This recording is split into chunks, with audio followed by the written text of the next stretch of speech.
Calamity Jane was married to her true love, Wild Bill Hickok, who loved her passionately and married her, and there's documented proof. He likes to be anonymous in some of our videos, and when that one started with the words that I just used, he certainly didn't want to be identified, because what I said to you is complete rubbish. So what happened, what's prompted this video, you know, it's always a subscriber or something that prompts my videos, which is great, and thank you. But a very kind person sent me a link to a Facebook site.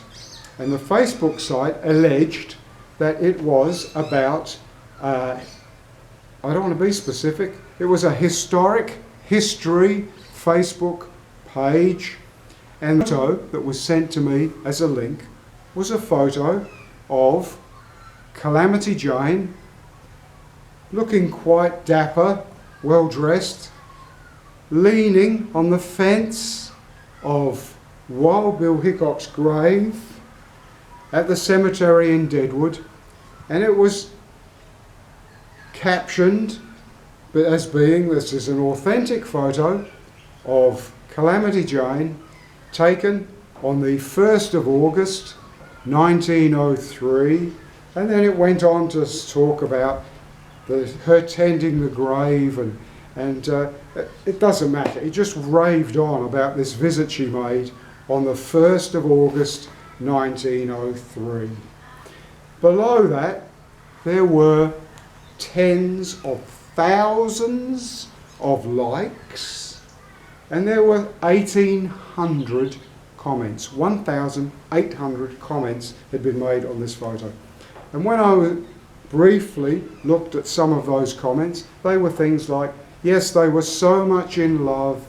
I'm not going to go into it all. All of these comments were people making expressions of how much Calamity loved Bill, what a great person she was, how attractive she was, their love affair, the romance, on and on, to a point where you just want to take your head and bang it on the desk, because so many people have written such rubbish,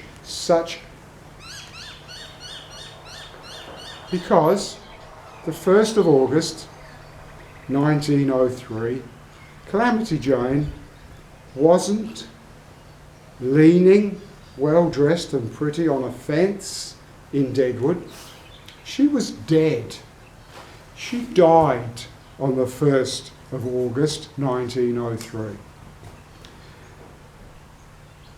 What more do we need to say about the inaccuracy of that one post? Well, the fact is, people wrote so much stuff about their love affair and how much they loved each other. If you really want to look into the history, the true history of Calamity Jane, then go off and search for yourself. I don't need to put it all here, but basically, when you look at all of her early history about her childhood, when her mother died, when her father died, she was about 14 when both parents were dead, and she still had to look after 5 younger children. She had to raise them, and the things she did, wagon trains they caught, the places they moved to, the hard life she had. She became a scout, she was involved in this Indian fight, that Indian fight. All of that stuff is only what she wrote herself. Sometimes, I'm not going to go into the specifics, but in the 90s, in the 1890s, she wrote a booklet. She wrote all this stuff. And she wrote that booklet because she was about to join Buffalo Bill's Wild West show, and she was also doing a tour through the states, going to what were called dime museums, where people had a museum. You pay a few cents to go in, have a look at the exhibits, and she was going to be touring around so those museums could say, come and see the real Calamity Jane and get to hear her talk. So that's why she produced that booklet. Now, she produced it herself. She could have written anything. The other thing about her Indian service is that you have no official written military records that give any credence to her having served as a scout. And I'm not being negative to the Wild West character that she was, but there is no military reference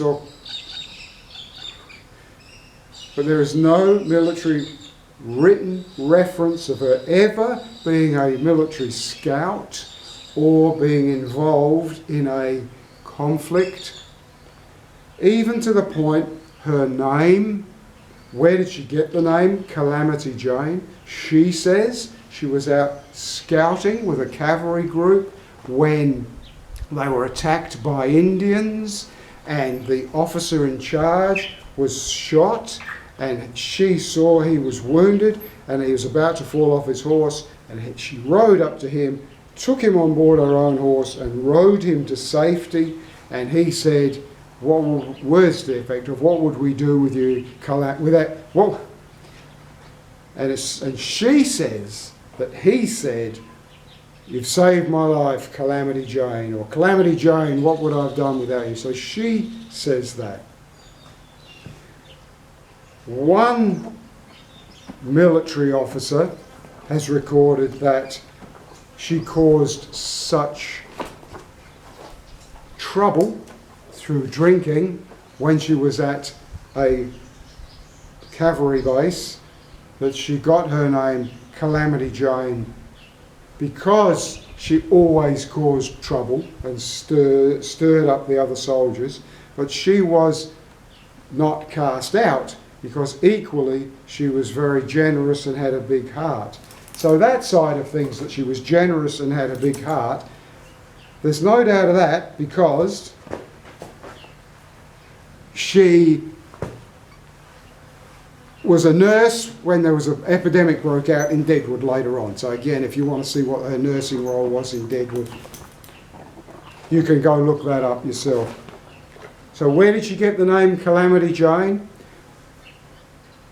Records have been you can imagine, historians, biographers, people have tried to track it down. What they have found is the first written account ever of Calamity Jane's name being recorded anywhere was on the 15th of July 1876. The first traceable written account of her being called Calamity Jane was when the Deadwood Pioneer recorded on that date its major headline, "Calamity Jane has arrived."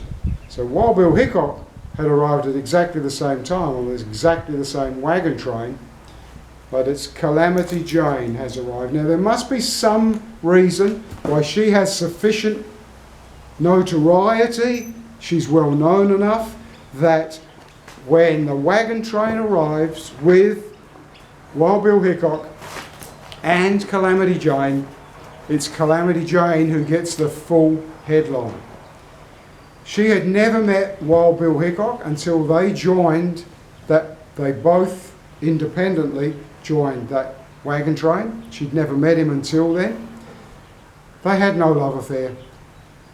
She was a stalker, basically. That's the best way of putting it, is you do the research and you will see that Wild Bill had only just got married just before he got on that wagon train to go to Deadwood.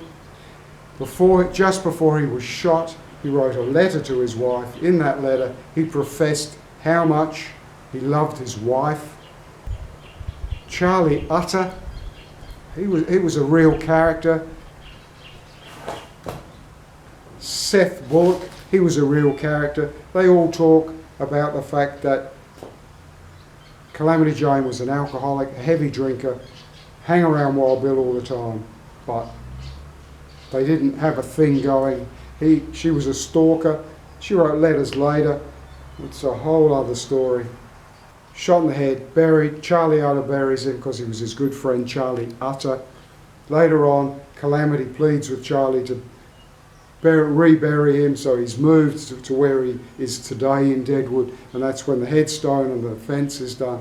Charlie Utter, Calamity Jane, after she's on the Wild West show very, very briefly, It doesn't seem to work out. She certainly has a serious drinking problem. She comes back to Deadwood. She works in a brothel at Deadwood with a madam who she'd known way back in 76. That woman had set up a brothel. She was still there. Whole other story about that. But anyway, but she comes back to work for that woman, doing the cooking and cleaning and laundry in that brothel, but she still has drinking problems. And in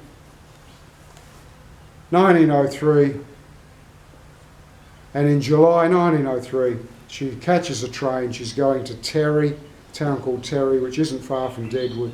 She gets absolutely blind, falling down drunk on the train. When she gets to Terry, she's so intoxicated, the conductor has to physically carry her to the Terry hotel. They call a doctor immediately to her at the hotel, but she dies 1st of August 1903. She dies, and she's buried. She's a celebrity. She's well known 1903, even though a lot of people didn't like her, avoided her because of her drunkenness and character. There's still massive support for her burial. And there are 4 male, okay, they're men, does that mean anything? But there are 4 people who were still alive in 1903 who recorded in their diaries and in research and in later interviews that the only reason Calamity Jane was buried alongside Wild Bill Hickok was because they knew that Wild Bill had no time for her, didn't like her, she was a stalker, and it was done as a posthumous practical joke on Wild Bill to bury Calamity Jane next to him.